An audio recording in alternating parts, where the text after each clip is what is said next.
Bismillahirrahmanirrahim.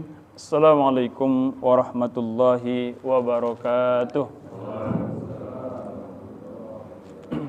Alhamdulillahirabbil alamin wahdahu wassalatu wassalamu ala asyrafil anbiya'i wal mursalin wa ala alihi wa sahbihi wa sallim ajma'in, amma ba'du. Qala Allah ta'ala fil Qur'anil Karim, a'udzu billahi minasyaitonir rajim. Bismillahirrahmanirrahim. Ya ayyuhalladzina amanu taqullaha haqqa tuqatih wa la tamutunna illa wa antum muslimun. Shadaqallahul adzim.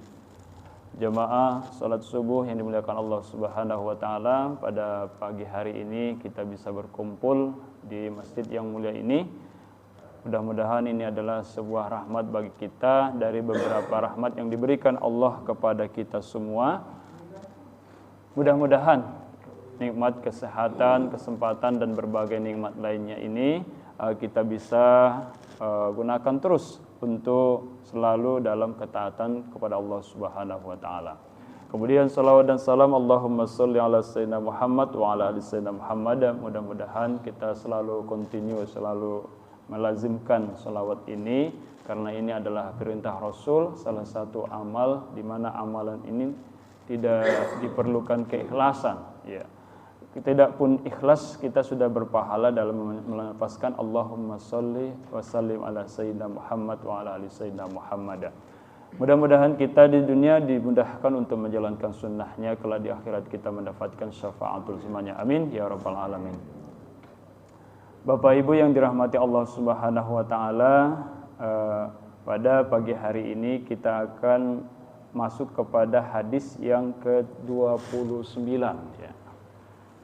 29. Tadi saya coba buka di aplikasi ini, tiba-tiba sudah hilang lagi, ya. Kalau hilang udah, gitu. Jadi saya coba download sebentar, alhamdulillah udah ketemu lagi. Kita masuk kepada yang ke-29. Intinya adalah pada pertemuan kali ini hadis kita membahas tentang pintu-pintu kebaikan dan cara bagaimana kita menggapai hidayah Allah Subhanahu wa taala. Sebentar saya akan scroll dulu.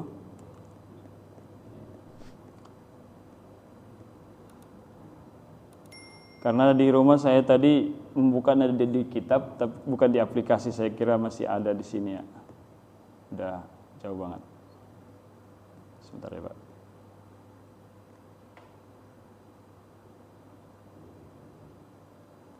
Ini hadis yang ke-29, artinya kita sudah, dalam hadis ini aja kita sudah bertemu sebanyak 29 kali. Mohon maaf Bapak Ibu, pada Jumat yang lalu, malam hari Minggu lalu, bulan lalu saya tidak bisa hadir karena memang kurang sehat, ya, kurang fit, suaranya hilang. Kata mereka itu termasuk corona juga, tapi saya nggak yakin, ya. Nah, Bapak Ibu yang dirahmati Allah Subhanahu wa taala, ini hadisnya lumayan panjang, tapi tidak masalah kita pelajari sedikit demi sedikit. Saya rasa saya juga duduk di antara orang-orang yang memang mungkin ahli dalam hadis ini juga. Saya lihat di YouTube-nya juga banyak viewersnya, ya, bahwa ada kajian mulai dari Pak Ketua sampai kepada Bapak Ibu yang hadir, ya. Saya lihat sudah bergiliran, dan viewersnya saya lihat lebih banyak Bapak Ibu yang melihat, ya, daripada saya, gitu. Alhamdulillah ada ketertarikan, ya, dari para jamaah kita bagaimana cara usaha kita untuk menyebarkan dakwah ini. Ini judulnya adalah Abwabul Khair wa Masalikul Huda. Ini adalah pintu-pintu kebaikan dan cara, ya, berbagai cara untuk menggapai hidayah. Hadis ini diriwayatkan oleh Muaz. Bismillahirrahmanirrahim. An Muaz bin Jabal radhiyallahu anhu. Dari Muaz bin Jabal, mudah-mudahan Allah meridhoinya. Qala, dia berkata, qultu ya Rasulullah, aku berkata, wahai Rasulullah, akhbirni bi'amalin yudkhilunil jannah wa yuba'iduni finnar. Ya Rasulullah, berikan satu amalan kepadaku yang amalan tersebut bisa memasukkanku ke dalam surga dan menjauhkanku dari api neraka.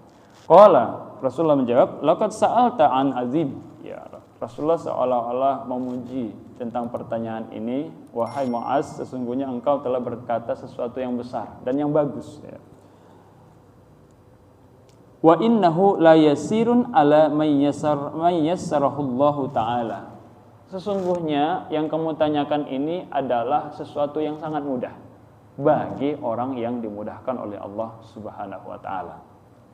Apa caranya? Ta'budullaha la tusyriku bihi syai'a. Engkau beribadah kepada Allah, tidak mensyirikkan, tidak mensekutukannya. Wa tuqimus shalah, dan mendirikan salat.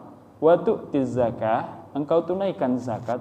Wa tasumu Ramadan, dan engkau berpuasa pada bulan Ramadan, tidak pun puasa sunnah yang lain gitu. Wa tahujjul baita, dan engkau berhaji pada bulan haji, pada Dzulhijjah, ya. Artinya kalau dilihat dari jawaban dari Rasulullah sallallahu alaihi wasallam ini menyatakan bahwa inti daripada amalan yang bisa memasukkan kita ke dalam surga adalah rukun Islam. Ya, syahadat, salat, puasa, zakat dan haji. Tapi kata Rasulullah, wa innahu la yasirun. Itu sungguh la yasirun, sungguh sangat mudah. Ala may yassarahullahu, atas orang yang dimudahkan oleh Allah Subhanahu wa taala. Jadi ketika kita bisa sholat subuh, berarti Allah berperan bahwa Allah memudahkan kita untuk bangun, kemudian kita datang ke masjid untuk sholat. Ketika kita bisa berpuasa bulan Ramadan, Allah memudahkan. Ketika kita berhaji, Allah memudahkan. Tidak ada peran yang luput dari Allah Subhanahu wa taala untuk kemudahan dalam kita beribadah. Maka sangat sungguh heran ya apabila kita beribadah dan kita membanggakan ibadah kita itu. Padahal ada peran Allah yang memudahkan kita. Allah yang membangunkan kita. Kadang-kadang kita tidak, saya pengalaman pribadi, kadang-kadang tidak punya alarm, tidak memasang alarm, dan hari juga sudah sedang hujan, kita terbangun saja, kita terbangun dan itu sudah selesai azan subuh gitu. Padahal tidak ada alarm. Kadang-kadang begitu. Kadang-kadang kita buat memang sengaja alarm supaya membangunkan kita. Tapi itu semuanya adalah pertolongan Allah Subhanahu wa taala. Dan dari mana posisinya ya kita membanggakan amal yang kita lakukan itu, sementara Allah lah yang memudahkan kita. Sebaliknya, apabila kita melihat orang yang susah beramal, orang yang susah melakukan kebaikan, tidak sholat ke masjid dan seterusnya, kita hanya mendoakan yassarahullah, mudah-mudahan Allah memudahkannya. Bukan malah kita mencaci dan mengolok-olok dan seterusnya. Kemudian summa qala, kemudian Rasulullah SAW melanjutkan perkataannya, ala adulluka ala abwabil khair, maukah engkau ya Mu'az aku tunjukkan tentang pintu-pintu kebaikan? As-saumu junnah, ya, puasa itu adalah perisai. Was-shadaqatu tudfi'ul khati'ah kama yudfi'ul ma'un nar, dan sedekah itu adalah dapat memadamkan api, ya, dapat dapat menghapus kesalahan, ya, membakar kesalahan kita sebagaimana air memadamkan api, ya. Sebagaimana air memadamkan api, begitulah sedekah yang kita lakukan bisa memadamkan amarah Allah Subhanahu wa taala. Kemudian wassalatur rajuli fi jawfil lail, salat seorang laki-laki di tengah malam. Summatala tatajafa junubuhum anil madaji'i hatta balayam. Ya, kemudian Rasulullah melanjutkan dengan membacakan ayat tatajafa junubuhum anil madaji'i yad'una rabbahum khaufan dan seterusnya. Summa qala, kemudian Rasulullah melanjutkan pembicaraannya, ala ukhbiruka bi ra'sil amr wa amudihi wa zirwati sanamihi. Adakah engkau mau aku kabarkan, informasikan, beritahu biroksil umur dengan pokok perkara, wa amudihi dan tiangnya, wazir wati sanamihi dan puncaknya. Qultu bala ya Rasulullah. Mu'az menjawab, ya Rasulullah, tentu ya Rasulullah. Qala, Rasulullah melanjutkannya, ra'sul amri al-Islam, perkara kepala atau pokok daripada perkara itu adalah Islam. Wa amudihi as-shalah, dan tiangnya adalah salat. Wa dzirwatu sanamihi al-jihad, dan puncaknya adalah jihad.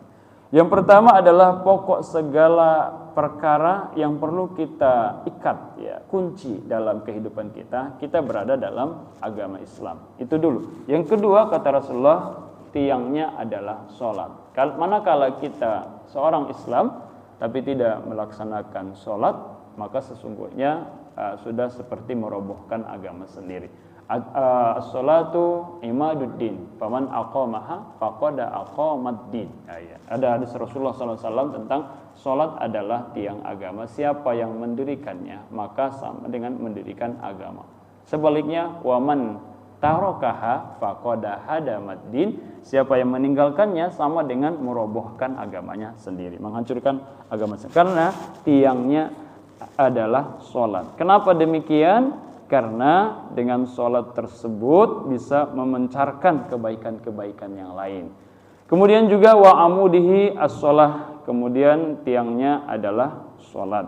Wa zirwatu sanamihi al-jihad, dan puncaknya adalah jihad. Puncaknya adalah jihad. Ketika kita sudah beragama Islam, kemudian kita sudah menekuni tentang rukun Islam, salah satunya adalah sholat, puncaknya adalah jihad. Kalau jihad itu definisi apanya itu adalah al-bazl.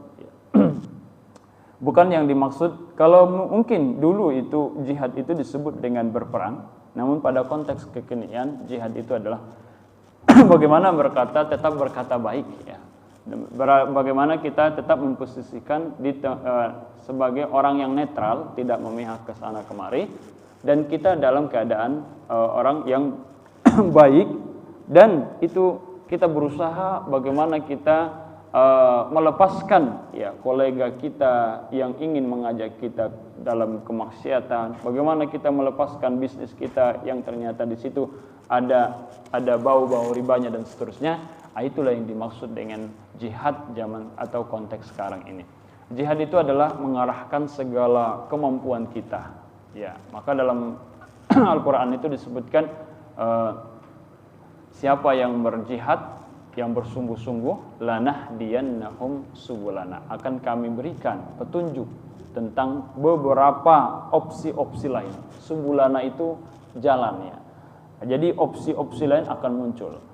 Jadi ketika kita meninggalkan perusahaan kita yang di dalamnya ada riba, kemudian atau kita meninggalkan atau tidak menyetujui, ya, tidak bersama dengan teman kita yang selalu mengajak kepada kemaksiatan, akan Allah tunjukkan subulana, beberapa opsi pilihan lain nanti yang lebih halal dan baik untuk kita.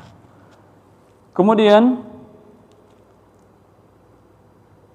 summa qala ala ukhbiruka bimalaki dzalika kullih, adakah engkau mau saya beritahukan bimilaki dzalika kullih, dengan satu hal yang itu menjadi lebih puncaknya untuk kita jaga, ya, lebih pentingnya untuk kita jaga, yaitu faqultu bala ya Rasulullah, ya Rasulullah tentu. Fa akhadha bilisanihi, Rasulullah mengambil lidahnya, maksudnya Rasulullah menjulurkan lidahnya dan memegang begini, ya. Wa qala kuffu alaika hadza, ya. Jadi jagalah ini, ya. Kamu wajib menjaga lidah, maksudnya, ya. Qultu ya Nabi Allah, Muaz berkata lagi, ya Nabi Allah, ya Nabi Allah, wa inna lamu'akhazuna bima natakallam bihi, apakah manusia akan mempertanggungjawabkan dengan apa yang dilakukan oleh lidahnya, ya.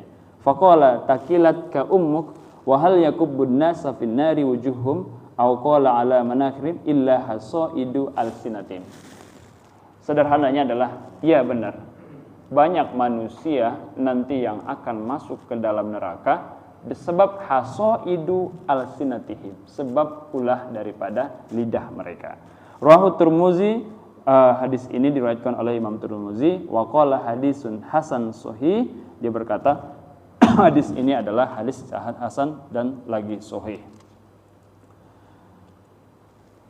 Kita masuk ke dalam penjelasan secara ringkas daripada hadis ini. Yang pertama adalah yang bisa kita ambil dari hadis ini adalah syiddatu i'tina'i Mu'az bil a'mali sholihah.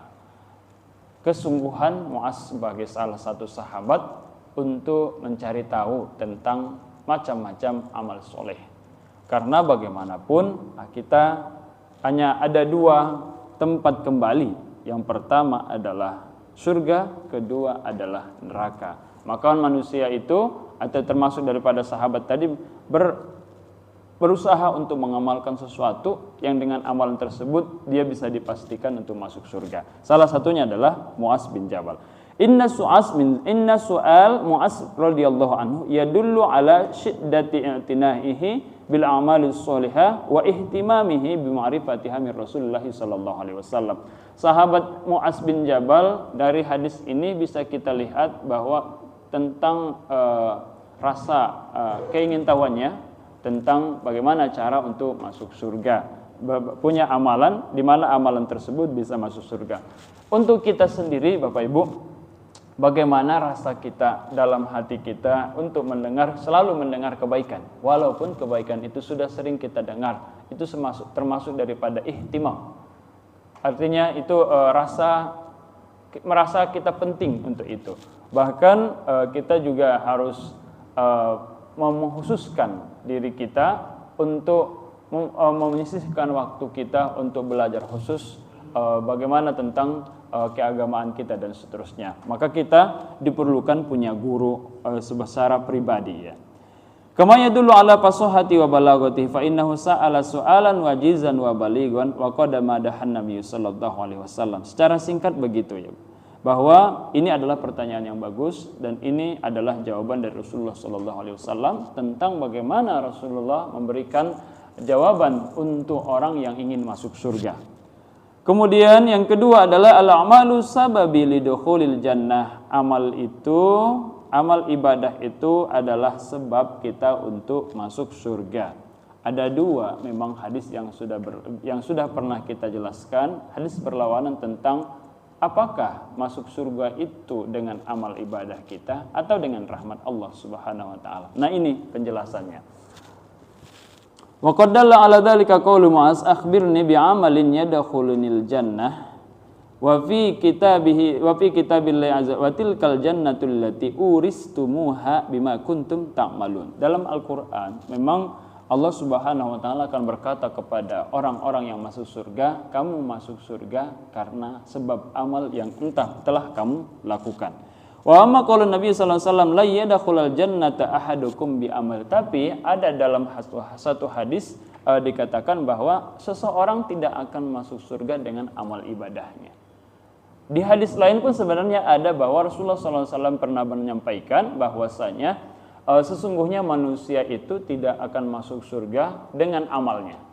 Kemudian para sahabat menjawab, bertanya, wala anta ya Rasulullah, bahkan engkau pun ya Rasulullah, na'am, wala ana, bahkan saya sendiri pun tidak masuk surga karena amal. Illa ayyataghammadaniyallahu rahmah, ya. Kecuali Allah Subhanahu wa taala melimpahkan rahmatnya kepadaku. Itu satu hadis yang sejalan dengan watilkal jannatul lati uristumuha bima kuntum ta'malun. Surga itu Allah akan wariskan kepada kita dengan apa yang kita lakukan di dunia ini. Artinya dengan kebaikan-kebaikan yang kita lakukan. Nah, ada hadis yang mengatakan la yadkhulul jannata ahadukum bi amalihi. Tapi hadis yang lain juga disebutkan seperti yang telah lalu kemarin bahwasanya untuk masuk surga itu sangat simpel, yaitu dengan kita syahadat, sholat, kemudian kita puasa. Itu salah satu pertahanan. Hanya 3 amalan. Kemudian kita tidak mengkonsumsi yang haram, kita selalu memakai yang halal. Nah, itu pertanyaan daripada salah satu sahabat juga, bahwasanya Rasulullah menjawab tentang pertanyaan sahabat itu. Sahabat bertanya, apakah saya sudah bisa masuk surga hanya dengan amalan itu, tidak melakukan amalan lain? Rasulullah menjawab, ya. Tapi kondisi sahabat dulu itu dengan kondisi kita sekarang amaliannya berbeda. Jadi Rasulullah SAW melihat orang yang bertanya ini juga sudah ahli ibadah, kira-kira begitu ya. Sudah ahli ibadah. Jangan sampai kita tarik bahwasanya ternyata kita syahadat, sholat, kemudian kita puasa, yang lainnya kita tinggalkan. Tentu kita masuk, tidak begitu. Karena memang orang yang bertanya itu memang sudah ahli ibadah. Tapi dengan itu pun bisa masuk surga. Karena dia tahu kualitas sahabat itu tidak akan melakukan kejahatan yang lain. Kira-kira begitu. Nah, ini adalah dua hadis yang berlawanan. Namun dalam hadis ini dijelaskan bahwasanya pamaknahu annal amala bi nafsihi la yastahiqqu bihi ahadul jannah. Dengan amal tersebut tidaklah berhak seseorang untuk masuk surga. Wa innama la budda ma'al amali minal qabul, dan orang yang masuk surga hanya orang yang beramal yang amalannya itu diterima. Artinya kita buat kesimpulannya bahwasanya tidak akan masuk surga orang yang tidak beramal ibadah. Kemudian yang kedua, tidak akan masuk surga orang yang beramal ibadah. Kita ketemukan orang yang beramal ibadah akan masuk surga jika dibarengi dengan amal yang qabul, yang ikhlas. Amalan yang ikhlas. Tapi sebaliknya, orang yang tidak beramal atau orang yang beramal sekalipun tidak akan masuk surga karena tidak ada keikhlasan dan juga tidak ada kebaikan yang dia lakukan. Sementara tadi bima kuntum ta'malun, dengan apa yang kamu lakukan di dunia ini. Jadi dalam sebuah syarah hadis itu menjelaskan bahwasanya Imam Ibnu Hajar Al-Asqalani mengatakan seorang budak tentu apabila dia bekerja untuk tuannya akan diberikan upah. Sebaliknya jika tidak bekerja untuk tuannya maka tidak diberikan upah. Imam Ibnu Hajar Al-Asqalani menganalogikannya seperti itu, bahwasanya kita seorang yang hamba Allah Subhanahu wa taala tentu tidak akan diberikan upah oleh Allah Subhanahu wa taala kalau kita tidak beramal ibadah. Bukan berarti kita menyebutkan bahwa amal ibadahnya adalah sebagai transaksi, tidak.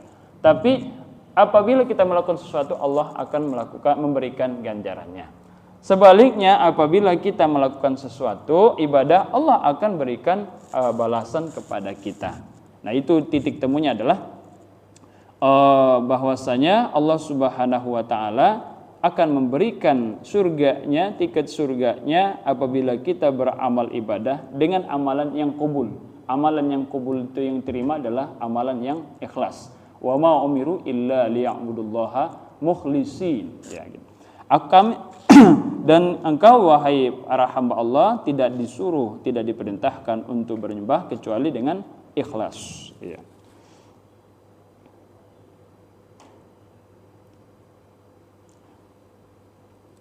Faman yassarallahu alaihi alhidayah ihtada wa amal wa man lam yassara alaihi dzalika dalla wa lam ya'mal. Ini yang perlu kita ingat-ingat ya Bapak Ibu, bahwasanya siapa yang Allah mudahkan hidayah kepadanya, Allah akan berikan hidayah dan dia pun beramal ibadah.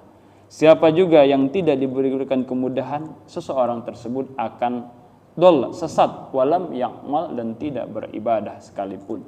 Nah, makanya nikmat yang diberikan Allah seperti bisa sholat subuh adalah luar biasa. Allah berikan kepada kita tentu hidayah, ya. Ada yang bertanya bahwa apakah hidayah itu dijemput atau tidak? Jawabannya tentu dijemput. Wa anna laisa lil insani illa ma sa'a, ya. Seseorang itu tidak akan mendapatkan bagiannya kecuali apa yang telah dia usahakan. Kemudian jadi bahwasanya siapa yang berjihad di jalan Allah, lanahdiyannahum subulana. Seseorang yang biasanya seperti kita buat contohnya adalah seorang perempuan yang merasa belum dapat hidayah menjadikan alasan buat dia untuk tidak memakai jilbab. Artinya dalam hal ini dia belum ada seperti jihad. Seperti jihad yang dimaksud adalah keinginan, ya, kekuatan dari dalam dirinya sendiri untuk melakukan syariat Islam.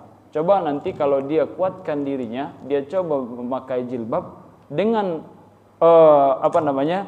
segala sesuatu yang dia lepaskan keegoannya dan seterusnya, lanahdiyannahum subulana. Allah akan memberikan nanti petunjuk baginya. Kalau kita lihat dari arti hidayah itu seperti guidance, ya, seperti petunjuk map, ya, buat kita. bahwasanya guru kita Muhammad Quraisy Shihab Prof ya pernah menjelaskan kepada kita bahwasanya ilmu dengan hidayah itu masih berbeda.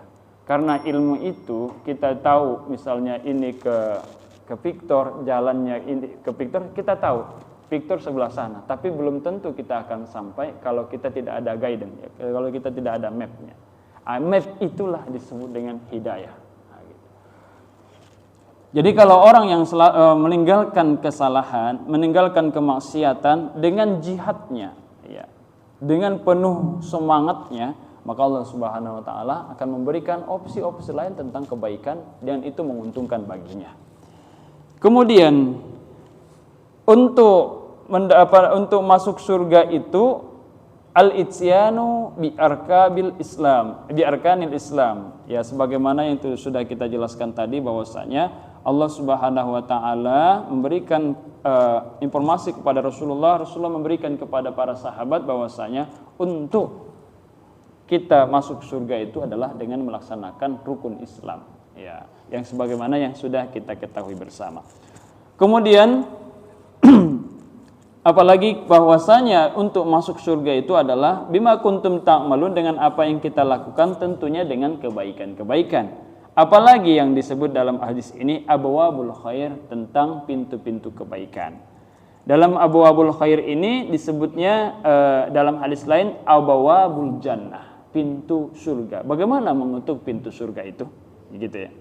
Wa qaddallan Nabi sallallahu alaihi wasallam Mu'azan ala ada'in nawafil ba'da istifa'i ada'il faraid. Untuk mengetuk pintu surga itu, kata Rasulullah bahwasanya Mu'az ini diajarkan oleh Rasulullah dengan cara melaksanakan nawafil, amalan-amalan sunnah. Ba'da istifa'i ada'il faraidi, setelah melaksanakan amalan-amalan yang wajib. Nah, jadi jangan sampai juga kita salah sangka, dan ini yang menjadi aib bagi sebagian yang baru terjun dalam dunia thariqah ya. Dia mendapatkan satu amalan riyadhah, misalkan seperti zikir, sholat berapa rakaat di malam hari, kemudian dia tertidur dan tidak sholat subuh ya, kira-kira begitu ya. Atau dia mengamalkan amalan itu, zikir itu, dan lupa untuk mencukupi belanja keluarganya. Itu merupakan salah satu kesalahan, tapi tidak semuanya, sedikit sekali yang melakukan hal yang demikian. Hadisnya jelas, wa ma taqarraba ilayya 'abdi bi syai'in ahabbu ilayya mimma aftaradatuhu alaihi wa la yazalu 'abdi yataqarrabu ilayya bin nawafil hatta uhibbuhu. Ya. Jadi Rasulullah sallallahu alaihi wasallam sudah pernah menjelaskan tentang hadis qudsi ya, bahwasanya wa ma taqarraba ilayya 'abdi bi syai'in uhibbu ahabba ilayya, ya. Siapa yang melakukan sesuatu yang itu untuk mendekatkan diri kepada Allah atau lebih mencintai mimma iftaradtuhu ya, dari apa yang telah aku wajibkan kepadanya. Wala yazalu 'abdi yataqarrabu ilayya bin nawafil hatta uhibbuhu ya. Dan seseorang itu akan pasti dekat dengan aku apabila seseorang tersebut selalu melakukan amalan-amalan sunnah. Amalan sunnah yang dimaksud dalam hadis ini adalah yang pertama adalah as-shaumu junnah, ya, puasa adalah perisai. Kenapa disebut bahwasanya puasa ini adalah pengetuk pintu surga? Dalam sebuah riwayat dikatakan bahwasanya bagi orang-orang yang tidak bisa melakukan tidak ada kemampuan untuk menikah, maka dia disunnahkan untuk berpuasa, karena puasa itu adalah perisai. Kenapa demikian?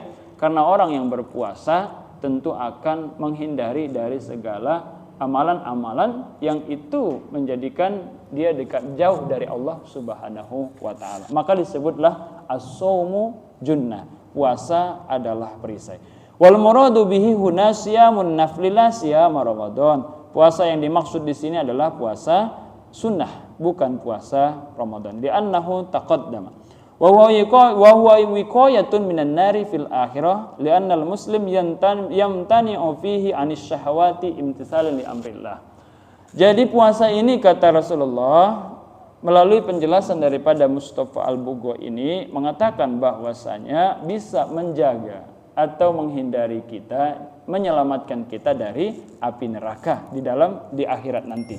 Karena seorang muslim yang berpuasa yamtani'u fihi 'anis syahawat, tentu dia akan mengekang syahwatnya, imtisalan li amrillah, dengan niat untuk melaksanakan perintah Allah Subhanahu wa taala.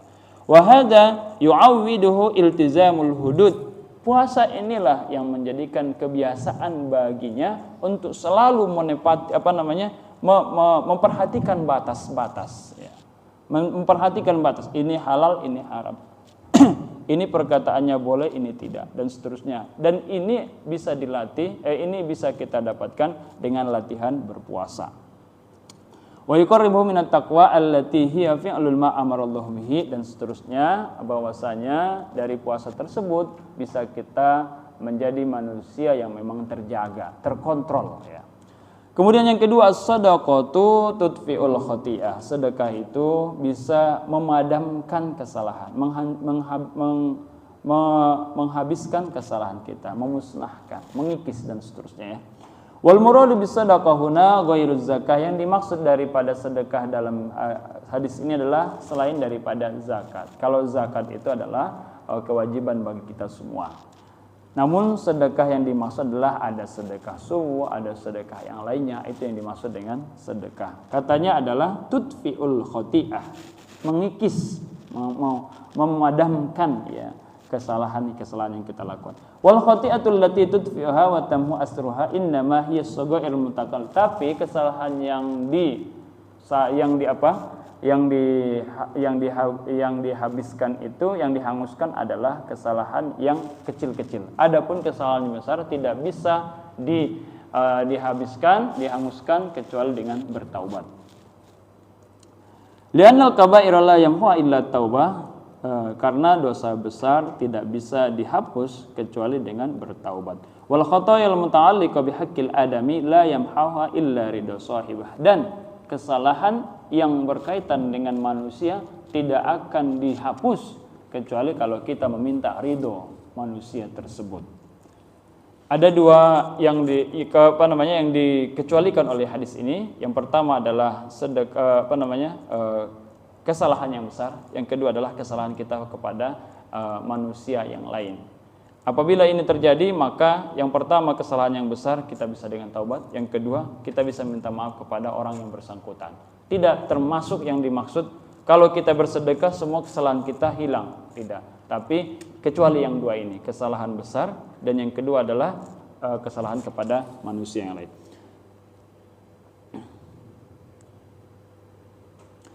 Salatul lail, yang ketiga adalah salat malam. Wa hiya salatut tatawwu fil laili ba'dan naum. Dia yang dimaksud adalah salat sunnah di malam hari setelah tidur ya. Wala mafhum li dzikrir rajuli fil hadis li'anna al-maqsud bihi jinsul mukallaf wa qad tadawfaratil ayat wal ahadits fi bayanil fadlil azim li salatil lail. Jadi amalan seterusnya adalah salat malam atau qiyamul lail. Dan ini sangat banyak fadilahnya, dan ini barangkali kita semua sudah mengetahuinya tentang fadilah-fadilah yang ada dalam sholat malam. Salah satu yang pernah saya dengar daripada fadilah sholat malam ini adalah kalimat kita itu didengar oleh orang lain. Apabila kita memberikan nasihat kepada anak menerimanya, padahal kalimat yang sama. Nah, kenapa terjadi nasihat tidak berbekas kepada seorang anak? Ya karena memang kondisi kita yang memberikan nasihat tidak bisa memberikan cahaya kepada orang yang dinasihati. Maka dengan sholat malam semakin kita bersih, semakin kita bercahaya, dan dengan cahaya itu kita bisa menerang. Kadang-kadang ada seorang guru kiai itu dia hanya mengucapkan terbata-bata dan kita berusaha mendengar dengan khusyuknya dan kita mengamalkannya. Padahal biasa saja, kalimatnya biasa saja. Tapi ada orang yang berbicara dengan baik dan segala macamnya, ada ketawa dan lucu dan segala macam, akhirnya kita tidak bisa mengamalkan dan seterusnya. Itu ada sisi daripada ruhiyah yang tersimpan dalam seorang kiai atau seorang guru besar yang dia selalu mengamalkan sholatul lail, sholat malam. Kemudian ra'suddini islami wa amudihi wa zirwatu sanamihi, dan seterusnya. Ada 3 juga yang menjadi pokok ajaran Islam dalam yang diberikan oleh Rasulullah kepada Mu'az pada saat itu. Yang pertama adalah Islam. Wa qad warada tafsir hadza fi hadis Mu'az allazi rawahu inna ra's hadzal amri an tashhada. Maksudnya bahwasanya kebaikan apapun yang kita lakukan, kata Rasulullah, yang penting kita Islam dulu, ya. Artinya kita harus bersyahadat dulu. Asyhadu an la ilaha illallah wa asyhadu anna Muhammadar Rasulullah. Bahasa orang sekarang login, ya. Login. Kemudian wa amuduhu as-shalah, tiangnya adalah salat, wa zirwatu sanamihi al-jihad, puncaknya adalah jihad. Yang terakhir adalah milakul amri kullihi hifzul lisan. Tapi ada yang lebih hebat dari yang harus kita jaga apabila kita ingin memasuki pintu surga, yaitu al-lisan, menjaga lisan. Wa khataman Nabi sallallahu alaihi wasallam ta'limuhu li Mu'az. Nabi Muhammad sallallahu alaihi wasallam mengakhiri kalimatnya dengan kalimat ini kepada Mu'az. Fabayyana lahu ma yamliku tilkal amali sabiqah wa yadbatuha wa yaj'aluha ala ghayati minal kamal wa huwa kafful lisan wa habsu anisyar. Bahwasanya itu semua tidak akan berlaku, ya, tidak akan bermanfaat semuanya apabila kita tidak bisa menjaga lisan. Wa qad bayyana ahamiyatu habzul lisan wa dabtuhu fi syarh hadis man kana yu'minu billahi wal yawmil akhir falyakul khairan aw liyasmut. Jadi yang terakhir ini adalah menjaga lisan, terkhusus pada sekarang ini insyaallah tidak akan lama lagi akan ada pemilu, ya. Pemilu tahun 2024 di bulan Februari. Bagi kita mungkin masih lama, ya, tapi bagi politikus itu sudah dekat, ya.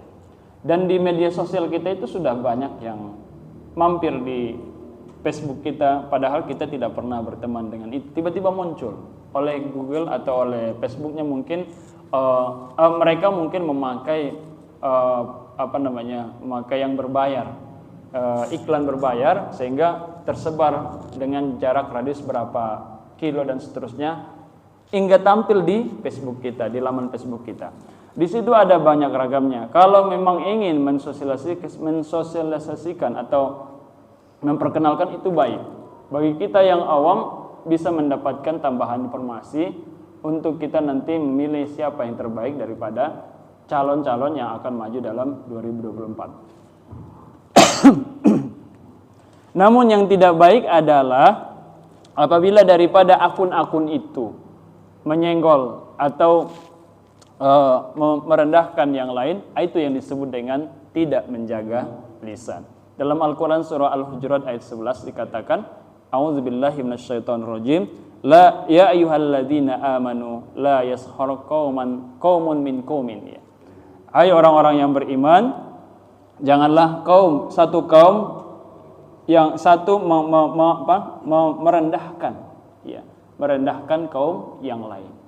Wala nisaun min asa ayyakunu khairan minhum, ya. Bisa jadi boleh jadi kaum yang itu lebih baik dari orang yang merendahkan tadi. Wala nisaun min nisa'in minkun wala nisa'in min nisa'in, ya, dan jangan seorang perempuan itu merendahkan perempuan lain, ya. Asa ayyakunna khairam minhunna, kita dalam teksnya itu, ya. Bisa jadi perempuan yang direndahkan itu lebih baik daripada orang yang merendahkan tersebut. Dalam ayat ini Allah Subhanahu wa taala sengaja membuat khitab atau tujuan itu dikhususkan kepada kedua jenis, ya, yang diciptakan Allah, yaitu kepada laki-laki dan perempuan. Larangan merendahkan orang lain itu Allah sengaja dalam ayat ini kepada laki-laki, kepada perempuan. Artinya di dalam ayat lain perintah yang diberikan Allah kepada kita itu cukup kepada laki-laki. Padahal perintahnya kepada laki-laki, tapi di dalamnya ada perempuan. Biasanya begitu. Domirnya, kata gantinya itu untuk laki-laki, tapi bukan berarti kewajiban itu untuk laki-laki, untuk perempuan juga. Banyak kita temukan ayat seperti itu. Namun khusus untuk larangan yang merendahkan ini, kepada laki-laki juga disuruh dilarang, kemudian kepada perempuan juga dilarang. Artinya pentingnya untuk tidak merendahkan orang lain. Artinya larangan ini sangat besar ya. Sangat penting untuk kita perhatikan. Ini menyangkut tentang lidah, merendahkan orang lain, baik ia tulisan maupun lisan kita. Saat ini kita di media sosial tidak bisa mengandalkan dengan record atau apa saja, bisa menulis, itu juga disebut dengan lisan kita. Kemudian dalam ayat itu wala tanabazu, tidak mencela orang lain. Wala talmizu bil alqab, tidak juga menyebut satu gelar, ya, membuat satu gelar yang kita sudah muaklah dengan gelar itu ya, sebutan-sebutan yang merendahkan itu ya. Seperti kalau kita si kubu ini disebut kadrun dan seterusnya ya. Itu yang disebut dengan larangan yang untuk tidak menyebut gelar laqab ya, yang merendahkan orang lain. Wala tanabazu bil alqab ya. Jadi ketika itu Bilal, Suhaib, kemudian Salman Al-Farisi, salah satu orang yang fakir ya, miskin ya. Jadi para sahabat menandai ini ya, bahwa Bilal, Suhaib adalah orang yang miskin. Rasulullah mengetahuinya dan turunlah ayat ini. Artinya tidak boleh merendahkan orang lain karena kefakirannya juga. Kemudian ada juga yang mengatakan bahwa Sofiyah binti Huyai adalah salah satu istri Rasulullah, keturunan Yahudi. Ketika bertemu dengan orang lain, Sofiyah binti Yahudi disebut, kamu adalah Sofiyah binti Yahudi gitu ya. Padahal itu adalah istri Rasulullah. Kemudian Sofiyah mengadu kepada Rasulullah SAW. Sesungguhnya ada yang bercerita begini-begini bahwa aku disebut Sofiyah binti Yahudi. Mereka niatnya mengolok ya, mengejek. Rasulullah mengatakan, kenapa kamu tidak sebut bahwa kamu adalah istri Rasulullah SAW? Artinya Rasulullah mengimbanginya bahwasanya kamu itu mulia loh, bahwa kamu adalah istri Rasulullah SAW. Nah, ayat ini juga turun gara-gara sahabat merendahkan orang lain. Disebabkan bahwa seorang Zaid bin Qais ya, seorang salah satu sahabat yang kurang pendengarannya. Ketika melihat Rasulullah sedang berceramah, karena kurang pendengarannya, takut tidak mendengar, akhirnya dia melewati para sahabat. Ada yang kena senggol, ya, kena kakinya, ya. Kenapa kamu kata begitu kira-kira ya? Sahabat itu tidak terima. Kenapa kamu kok senggol saya? Maaf gitu ya. Ini siapa sih gitu ya kira-kira begitu. Itu adalah anaknya si Fulana. Oh, saya tahu anak si Fulana itu aibnya ini gitu ya. Dia sebutkan di tengah orang banyak, maka turunlah ayat. Wala tanabazu bil alqab, janganlah engkau merendahkan orang lain. Jadi ini adalah syarat untuk bagaimana kita nanti ingin masuk surga. Apabila kita masih berurusan dengan masalah lidah yang tidak bisa dijaga, masih merendahkan orang lain, masih ikut-ikutan dan seterusnya. Lalu bagaimana kita posisi kita di mana? Ya, tidak boleh posisi orang yang saling memberikan laqab tadi ya, tidak boleh memberikan gelar, tidak boleh. Kita di sisi kadrun menyebutkan mereka adalah yang lain kan. Kita sebut misalkan apa sebutan yang satu lagi, Pak? Ya, kita kadrun dan seterusnya ya. Tidak, kita di tengah. Kita tidak kadrun, tidak juga cebong. Bukan berarti abu-abu tadi dalam hal mencela ini sebenarnya tidak. Karena memang apabila kita dicela, dicaci, dalam apanya tidak boleh balik mencaci ya. Bukan kemuliaan. Jadi kami di Facebook itu kadang-kadang ada satu ustadz yang memposting tentang keanehan yang dilakukan oleh Salafi itu. Baru datanglah mereka yang dengan akun yang anonim atau dengan nama tapi tidak ada foto, kita lihat profilnya tidak ada. Mereka memang buat itu gitu. Mereka datang, bagaimana kalian ahli kuburiyun dan seterusnya, segala macam. Nah, kita terpancing juga ini, tapi kita harus ngerem. Itu tadi menjaga lidah itu. Walaupun memang mereka memancing, tapi bukan berarti kita harus terpancing gitu kira-kira. Jadi kayaknya kalau dalam masalah lidah ini lu jual gua beli nggak berlaku ya. Ya, karena nanti itu pengaruh kepada keselamatan kita. Nah, karena dalam hadis tadi itu disebutkan di teksnya, hal yakubban nasa finnari ala wujuhihim illa hasaidu alsinatihim. Banyak manusia yang terjerumus ya, ke dalam neraka itu hanya karena sebab ulah lidahnya. Ya kira-kira begitu. Ya, berarti sekarang itu kalau ada beberapa komentar kita dan seterusnya yang yang memojokkan, merendahkan orang lain, kalau masih bisa dihapus kita hapus saja lah. Ya. Tapi kalau tidak bisa ya buat akun baru mungkin begitu kira-kira. Jadi Bapak Ibu yang dirahmati Allah Subhanahu wa taala, kata Rasulullah itu sampai menjulurkan lidahnya dan memegang, inilah yang harus kamu jaga. Kuffa 'alaika hadza, gitu ya. Jagalah ini, ya. Kalau kamu tidak bisa menjaga ini, ya seringnya orang juga kena delik ya karena lidahnya, ya. Orang yang berceramah dengan semangatnya dan tidak menjaga lidahnya, ya kena delik juga, ya. Penjara dan seterusnya. Apalagi kita juga dalam bermasyarakat tidak menjaga lidahnya, ya kita akan diasingkan dan seterusnya. Di dunia kita sudah tidak mendapatkan komunitas ya untuk sebagai bentuknya surga, nggak enak gitu ya. Apalagi di akhirat kita sudah jelas masuk neraka ya. Tapi pertanyaan terakhir adalah, apakah manusia yang muslim itu akan masuk neraka dulu nanti baru masuk surga? Ada dua modelnya ya. Yang pertama, orang yang sudah memang taat dan seterusnya akan masuk surga langsung ya. Tapi ada seperti kita yang pernah melakukan kesalahan dan seterusnya akan masuk neraka dan akan sepertinya kita akan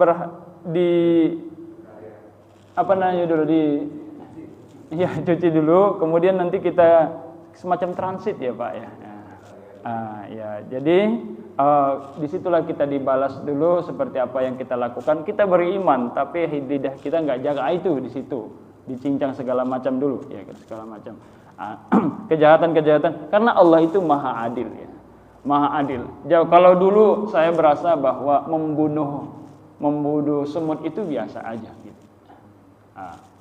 Tapi begitu tahu tentang al-akhirah darul jaza itu, akhirat itu pembalasan itu dengan keadilan akan muncul nanti.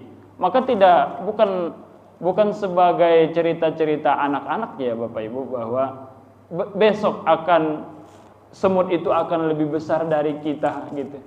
Ya memang yang bisa kita terima logikanya begitu ya Bapak Ibu, bahwa nanti kalau disebut dengan pembalasan itu ya Allah dengan keadilannya sedikit pun akan dibalas ya, kira-kira gitu.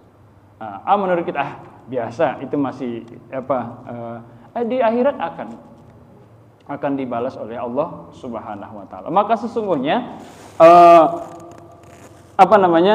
kemaksiatan, kemudian kekerasan, kecongkakan yang dilakukan oleh seseorang kepada orang lain sedikit pun tidak akan luput dari catatan Allah Subhanahu wa taala. Maka disebutlah akhirat itu darul jaza, kampung atau area untuk penghakiman ya.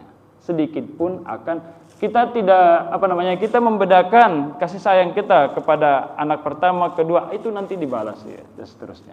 Membedakan kasih sayang kita istri pertama, istri kedua dibalas juga dan seterusnya. Tapi makanya Rasulullah itu mengatakan bahwa membedakan dalam maddiyah ya. Itu yang disebut dengan membedakan. Tapi masalah hati Rasulullah masih memberikan toleransi ya. Karena tidak bisa diukur 50-50 gitu dan seterusnya.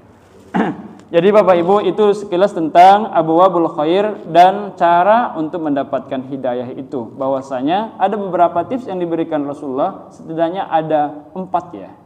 Yang pertama adalah rukun Islam, yang kedua adalah pintu surga, yang ketiga adalah pokok daripada perkara yang perlu kita jaga banget ya. Yang keempat adalah menjaga lisan ya. Nah, itu yang dan kita bisa ambil daripada hadis yang ke-29 tentang abwabul khair. Demikian untuk sebagai pembuka saja. Mana tahu ada jamaah yang ingin bertanya atau menambahkan, dipersilakan ya. Silakan Pak. Waalaikumsalam. Kalau kita tadi, Yep. Iya. seperti ada kontradiksi juga nih, Iya. bagaimana kita mencari orang tanda-tandanya orang yang bertakwa tadi ada, ini tanda-tanda orang mendapat rahmat Allah. Yep. Yep. Itu pertama. Yang kedua terkait dengan politik nih, Ustaz. Yep. Ya, untuk mencari pemimpin, kita sudah macam itu mudah kan? Kita kan kalau mencari pemimpin nih, nah umat Islam itu sudah ada patokannya, pedomannya. Ya, mencari pemimpin carilah yang siddiq, amanah, tabligh, itu kan gampang umat Islam itu. Cari orang yang kira-kira orang yang jauh dari pemimpin yang kayak gini lah gitu. Itu kan Ustaz. Assalamualaikum warahmatullahi wabarakatuh. Waalaikumsalam warahmatullahi wabarakatuh. Baik, terima kasih. Kan di dalam Al-Quran tadi sudah disebut la'allakum tattaqun dan seterusnya. Memang kalau takwa itu langsung masuk surga, Pak. Uiddat lil muttaqin itu memang benar-benar tidak tanpa masuk surga nggak pakai tapi gitu ya, Pak ya. Gitu kira-kira kata orang. Jadi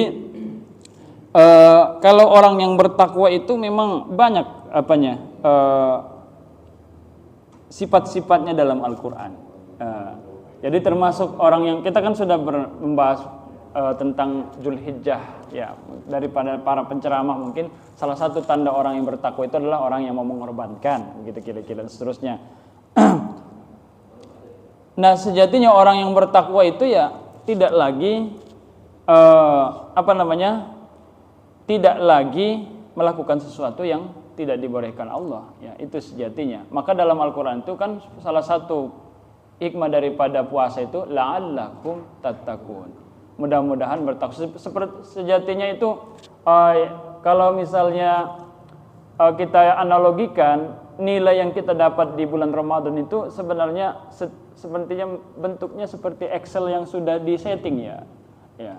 Misalnya kalau kita buat nilai kita 80, maka hasilnya di ujung 80% gitu ya. Nah, itu nilai kebaikan kita. Di besok hari kita melakukan nilai sesuatu 50, berubah lagi tuh di ujung Excel itu kalau kita udah setting. Nah, jadi kalau yang disebut dengan takwa itu ya memang Allah akan masukkan langsung ke dalam surga. Namun kalau masih berkaitan dengan lidah apa tadi itu ya. Jadi salah satu ukuran tadi apabila dia masih bermasalah dengan lidahnya, ya berarti kadar ketakwanya sudah berkurang. Itu kasarnya begitu ya kira-kira. Tapi bahkan kalau kadar takwanya itu sudah hilang ya. Karena takwa yang sesungguhnya adalah melaksanakan perintah Allah, menjauhi segala larangannya ya gitu. Tapi ada yang mengatakan berusaha. Itu kan di awal ya Bapak Ibu ya.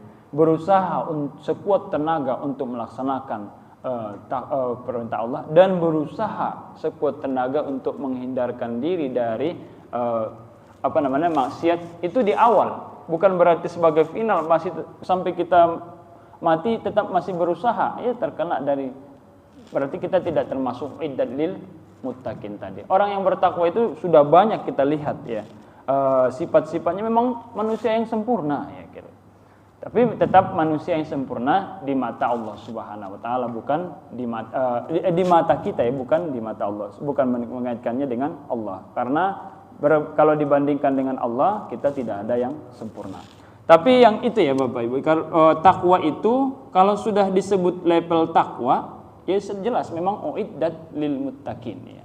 Surga itu sudah disediakan. Berkaitan dengan amal soleh tidak menjadikan kita masuk surga. Tadi kita sudah di awal kita sudah menjelaskan bahwasanya amal soleh tidak akan bisa masuk surga karena memang banyak orang yang beramal soleh ada kaitannya dengan riya dan seterusnya. Itu untuk mendudukan dua hadis yang berlawanan tadi begitu.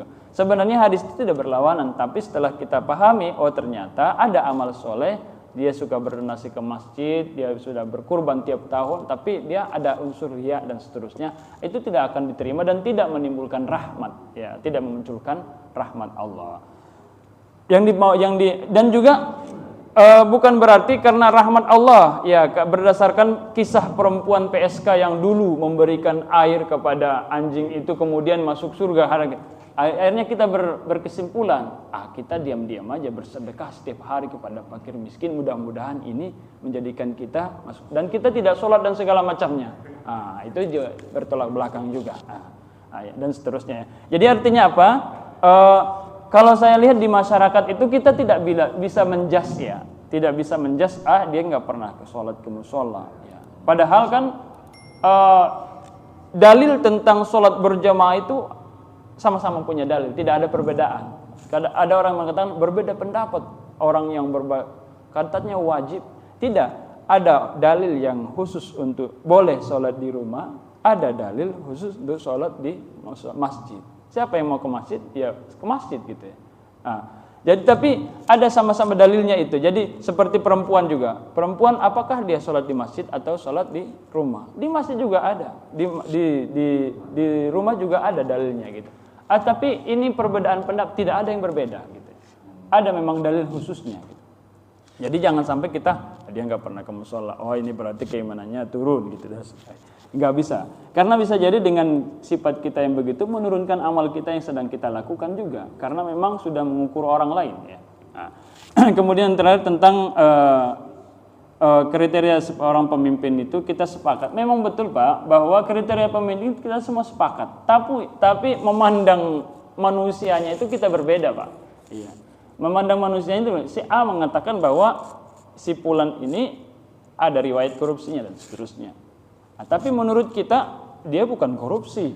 Ini yang dia lakukan segala macam. Nah ini di sini perbedaannya Pak.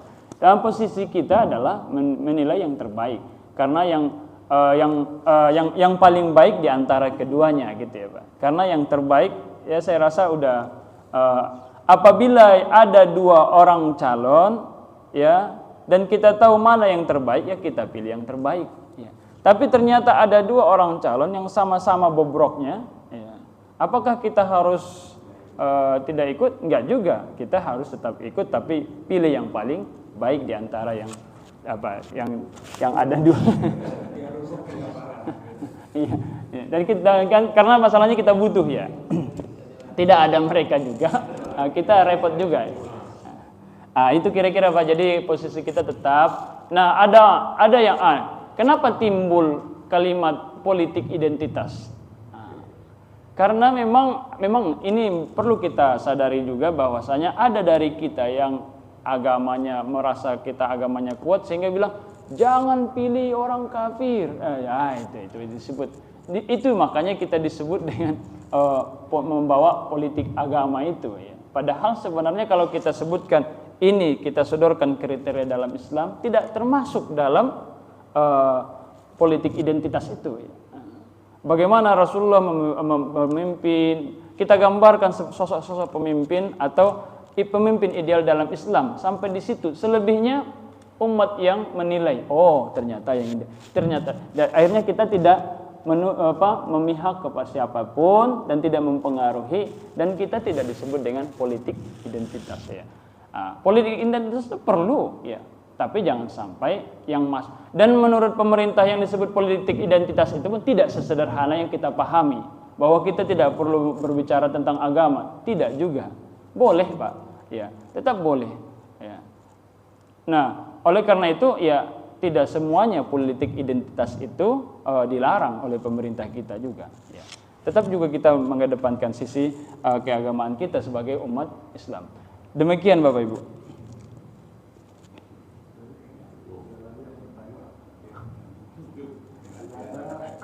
Udah tepar. Iya. Karena ada 4 ini pembahasannya seharusnya kan 4 sesi ini Pak. Iya.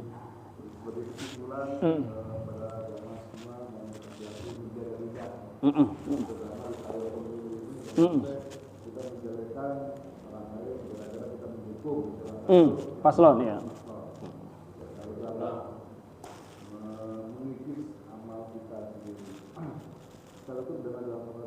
Subhanakallahumma bihamdika asyhadu an la ilaha illa anta astaghfiruka wa atubu ilaik. Waalaikumsalam warahmatullahi wabarakatuh.